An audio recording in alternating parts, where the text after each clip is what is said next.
time in Britain is 12 noon. In Germany it's 1 p.m. But at home and away, once again, it's time for two-way family favourites. Hang on a minute, it's not 12 o'clock, it's only 11 o'clock, and it's time for the Greyhound morning line.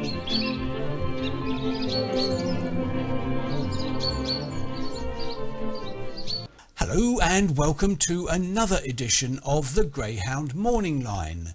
I'm Tim Liggins and hopefully I will be guiding you through the show today, and what a packed show it's going to be, so let's get straight away and started with another recommendation for the greyhoundstats.co.uk. They really do produce some amazing information on all the tracks, whether it's current tracks or even tracks that have long since gone. All the information is there, and I've just picked up a few that we may wish to be considering regarding the racing that's been at Towcester for the last 5 meetings. And first up, you can see we have got some trainer stats. So they've got a bit of a top 10 table, or more than 10 there, giving you the trainers and how many runners they've had against winners. And Mr. Alder is topping the list at the moment with 4 winners from his 9 runners on a 44% strike rate. But if you're looking for the profit against a pound win stake, then you need to look at S. Harms's record there, and they're offering a win of £19.25 against a pound level stake. Mark Wallace is also doing quite well with £10.75. Moving on, we can look at what traps have been popular, and it looks to me that Trap 1 has had 12 winners out of the 50 races that have gone to date. All interesting stats. Also by race grade we can have a look and see what has been winning. D3, for example, there's only been 1 race and it's been won by the favourite, so that's 100%. Yeah, it's all excellent stuff, so I do recommend you have a look at greyhoundstats.co.uk and see if that helps you pick out some winners. So talking of winners, let's have a look at what won last week, and kicking off the 18-17 race 1, an A5. It was won by Fit for Racing in Trap 5 by Matthew Dartnell, 5-1, and the forecast paid £26.15. Away and Racing 2 thought about it, and as a result of races at the back, 6 ahead, 6-5-4. Then it's 1, 3 and 2, rounding the bend at Towcester, and Trap 6 leads, 6 from 4, followed by 5-1, and then it's 3 and 2 as they go down the back straight. The 6-6-6, 6-4-5, followed by 1, and then 3 and 2, rounding the turn, 5 on the outside of 6, 5-6-4-1. Then it's 2 and 3, Orange Jacket Fit for Racing in the lead. 5-6, up towards the line they go. It's Fit for Racing who's striding away and will score for Matthew Dartnell. 5 the winner from 6. 5-6-1, 5-6-1. Race 2 now, and that was another Matthew Dartnell winner, our dog Jacko. Trap 4 winning at 5-1 and paying the forecast of £24.43. And we're away and racing and a racing. 4 ahead from 1, then it's 6-2, 3 and 5. Going into the turn, the 4 dog is in the lead, 4-1-2, followed by the 5, the 3 and the 6. Around the bend they go, 4-4-4. 4-2-1, and then it's 5, 3 and 6 as they continue the journey. 4 ahead of 2, and then it's 5 and 1, followed by 3 and 6 rounding the corner. Black and blue, 4 and 2. Our dog Jacko is in the lead. 4-2, then it's 3, followed by 1, 5 and 6 at the back. 4-2-3 still arriving at the line. 4-2-3, 4-2-3. Black, blue, white. That was how he finished. Reggie Alder gave us the winner for race 3 last week, and that was Sammy Jr. out of Trap 4. It was the 2-1 favourite and paid $15.95 on the forecast. Away and racing. Nice level break there. 3 ahead.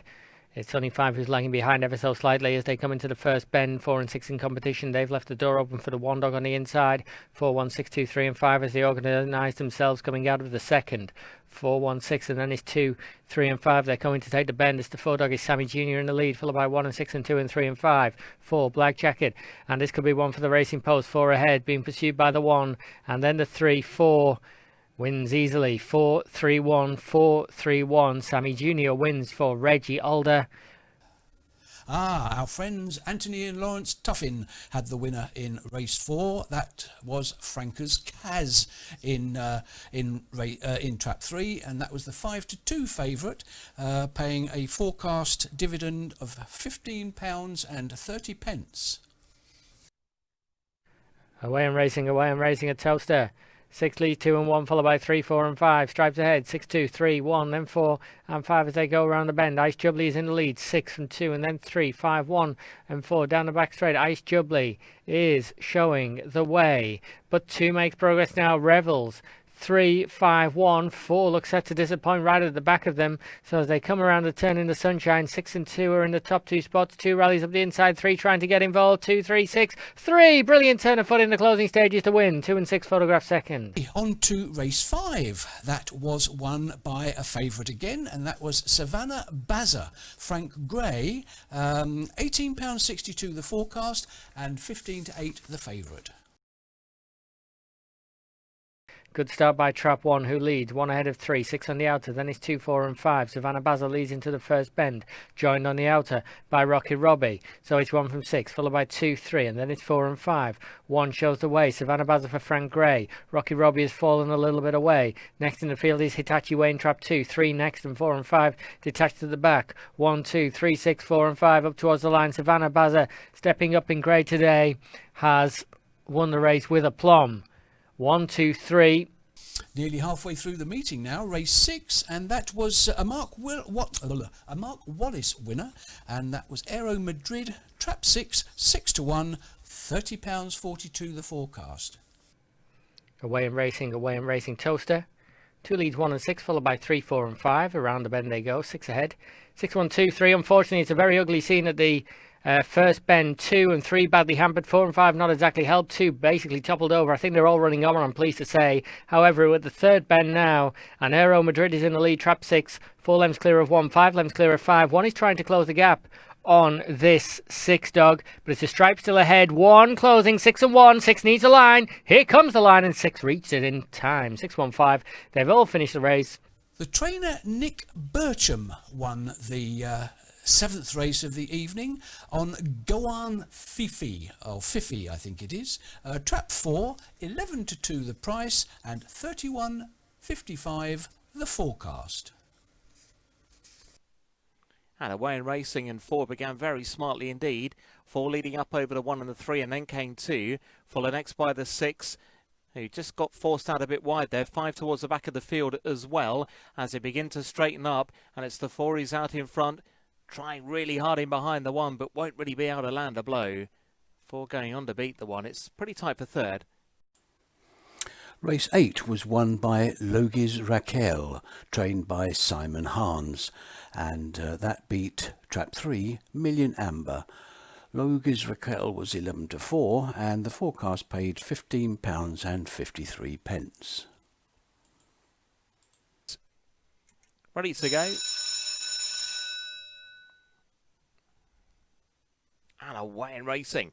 6 began well, but 1 and 4 also looking to pace up, and 3 tries to join in the fun as well. Pretty tight there for a leader out the opening corner. 1 briefly led into the bend, but 3 now surging by, and 3 leads him down the back from 4-1. Then 6, 2 and 5. Halfway, 3, Million Amber leading up over the 4 and 1, scrapping out second place, couple of lengths away to 6. Then came 2 and 5, turning back towards home. 3 leading, 1 trying to get organised. It's 3 from 1 and 4. The winning line coming, 3 from 1. They hit the line close.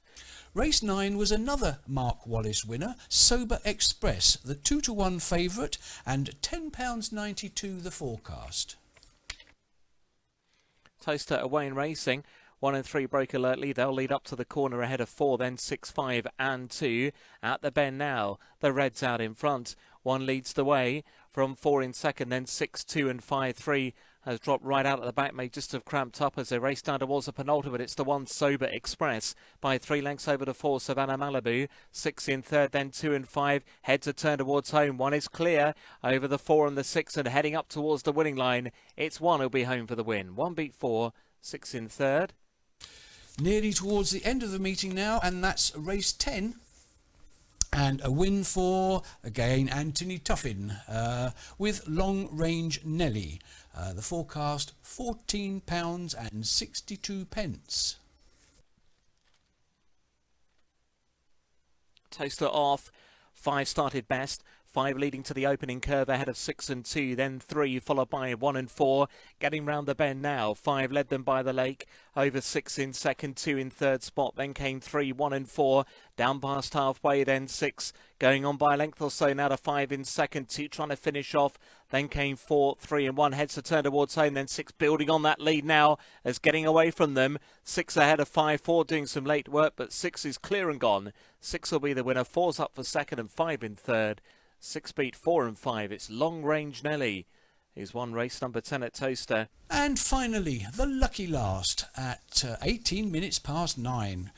Gosh, and that there was won by Glatton Galileo, the 5-2 co-favourite of 3 from Trap 1, £10.50 the forecast.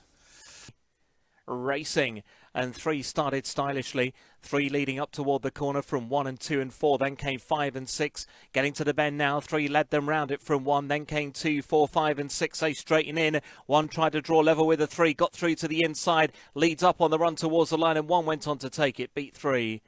That's like the 4 in third. Okay, well, we have the meeting for today. And just quickly going through the card, we will look towards Karen, our social kennel maid, for her selections for the first 6 races at Towcester tonight. Here's my tips for races 1 to 6 this afternoon at Towcester. In race 1, I'm going for Trap 3, Havre, Georgia, and that's my nap. In race 2, Trap 4, Cougar Kira. Race 3, Trap 1, Sweet Mimi. In race 4, Trap 5, Make It Millie. Race 5, Trap 5, Ice Jubbly. And race 6, Trap 1, Droopy Sienna, which is my next best. They're my selections for today. Whatever you're on, good luck everybody, and don't forget to join us, the Greyhound Morning Line, on Facebook, where you can view the latest trials and the race cards to start marking those winners. Yes, thanks Karen. Excellent choices there. Good luck on the races tonight. Now let's go for Jim. Jim, what are your selections? Okay, thanks Jim. Sadly no audio from you this week, but there's the caption that you've kindly provided us, and it looks like you're going nap on Trap 3, Tufty's Tony in the 744 tonight at Towcester. And there you've listed your through the card and your fuse to watch and other challenges as well. So good luck in all your selections there.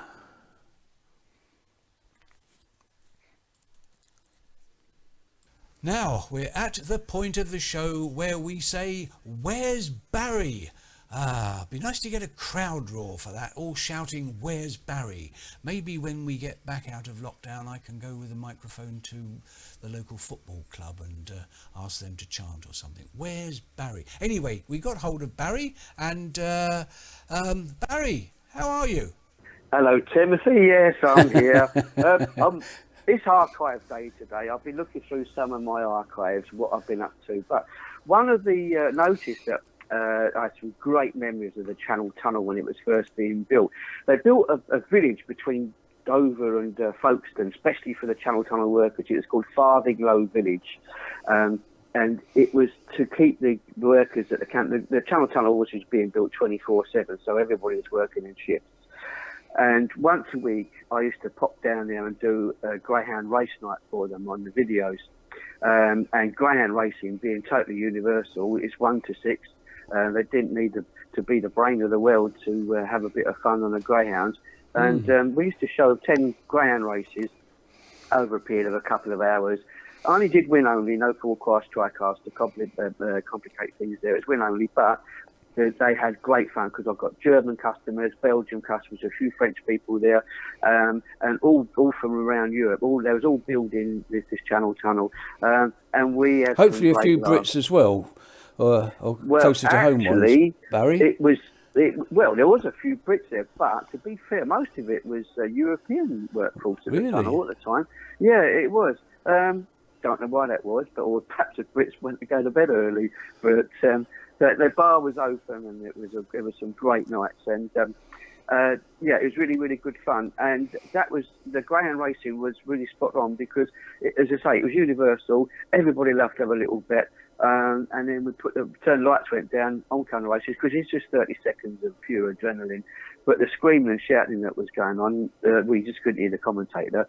But that was really, really good fun. So that's my archive little preview. There you go. That sounds interesting. And was that your sort of fundraising days, Barry? Were you doing that? Yeah. Or was that for ill-gotten gains for Mr. Coombs? No. It was what we used to do is the Channel Tunnel.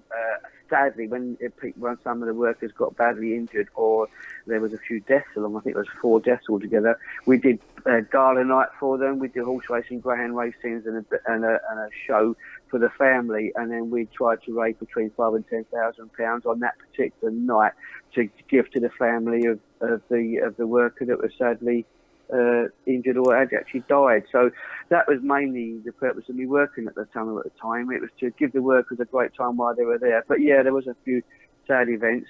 So we did them good though. We did them proud for the families, raising some good money. Yeah, excellent. Well, Barry, keep on going through those archives, won't you? Because they're fascinating tales, and I'm sure our listener will be thrilled to hear more. But yeah, let's see what he thinks of your Channel Tunnel experiences. That's fantastic. Yeah, I look forward to picking a few more out for you along the way. Bless you, Barry, and you take care. Have yourself a good week. Yes, and happy viewing. Well, a quick shout out now for the competition that we run called the Barking Mad competition. And let Karen tell us a little bit more about what it's all about. Okay, so this week we're excited to launch our Barking Mad competition. All you have to do is post your 6 selections from races 1 to 6 before 6 p.m. this evening, and that will be on our Facebook Greyhound Morning Line page, and whoever gets the least points will win a prize. You'd be barking mad not to. Right, well, moving on tonight to race 3, and it's a very interesting card because we have in trap 4 the first outing for Towstar Stevie, which is one of the Towstar Syndicate dogs running at Towster, and I managed to track down Jonathan Newman to find out more about the syndicate and what are the chances are of Towster Stevie winning tonight. What about young Stevie tomorrow? It's a bit of a tough one they put him in on, haven't they? A grade there? Yes, but he wasn't in on the advance cards, and they had a couple of dogs pull out, so that was one of the races that was available for him to go in. So it's a middle trap, which suits him, trap 4. So yeah, he'll take his chance. It's a tough race for him first up. He's in against experienced dogs. He's obviously on debut. I would expect him to win in this grade in time, but first race, it's going to be tough, to be brutally honest. Yeah. But you can never tell. I mean, his previous trial, he didn't break as well as he can, so he would be struggling off that break. The trial previously, it was a very good break. It was a 5:29 sectional, so he'll be right in the mix-up with that. And he's a strong-running dog. He'll easily get the 500 metres. So hopeful if he comes off safe and sound, that's the main thing, as always. Especially on debut, if he can show us a bit of something. And you never know. You do never know. That's why sometimes I was looking at some of the Betfair prices last week, and when Steve Katz had his dog running, they went to 45 to 1. You think, well, I wouldn't want to be taking those sorts of odds on a 6-dog race, even if it's an outsider, because you just never know what can happen. But especially with the Katz dogs, because he has some nice dogs. Indeed, absolutely, yeah. No, that's done me some, turned me round on me betting pot for the last couple of races. I gave some back to him last week, but never mind, that seems fair. But it's always fair enough to share it back round, though, isn't it? I think so. Otherwise, they start getting sort of, looking to close your accounts and stuff. That's right, yeah. Which you can't do with the tote. You see, the tote's never refused a punter. So anyway, we'll talk about that another day, Jonathan. Let me allow you to get the other side of you toasted. Although the sun's probably starting to lose its power now. But yeah, I'll let you. It I'll is let you. hiding behind a few clouds now, but I bet, yeah. we've got a beautiful view here, Tim. So all is well in the world. Well, that's wonderful. Will you carry on enjoying yourself? Thanks for taking some time out and educating my listener. And we'll keep fingers crossed and everything else for Stevie's run tomorrow. Smashing. Good to speak to you, Tim. Lovely. Thanks, Jonathan. All the best. Take care, Bye-bye. mate. Cheers. Bye. Bye-bye. Well, that's it for another week. I don't know where the time goes, but it certainly vanishes, and I can smell dinner's on the go, so I shall wind up now. Thank you all for watching. Enjoy the racing at Towcester night. Pick lots of winners. Don't forget Greyhound stats. That might help you as well. And we'll see you next week. Bye-bye.